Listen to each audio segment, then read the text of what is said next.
Un sportif est avant tout un être humain. Gino Bartali est non seulement un grand champion, mais aussi un grand homme. Il s'est éteint en 2000 après avoir caché un secret au grand public.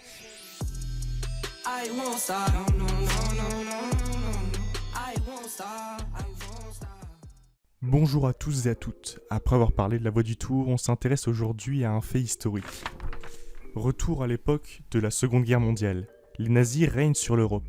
L'Italie fasciste, dominée par Mussolini, soutient le régime d'Hitler. Plusieurs hommes vont faire preuve d'actes de collaboration, mais des hommes de l'ombre vont faire preuve d'actes de résistance. Un homme ne se cache pas d'être contre le régime fasciste. Cet homme refuse de dédier sa victoire sur le Tour de France 1938 à Mussolini. Il s'agit de Gino Bartali.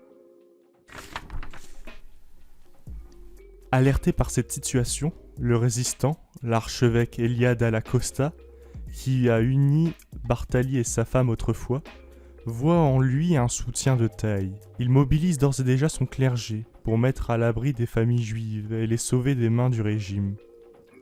Il propose ainsi d'engager Bartali dans son réseau dans l'optique d'aider les juifs à échapper aux nazis. Bartali accepte et se lance dans le défi le plus périlleux de sa vie. Grâce à son statut de coureur cycliste, il échappe au contrôle de la police italienne, sous prétexte qu'il doit s'entraîner régulièrement.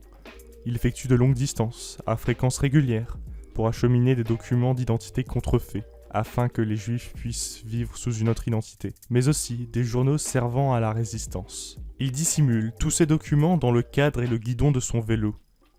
L'histoire indique même qu'il finit par accrocher une caravane à son vélo et cacher plusieurs juifs dedans.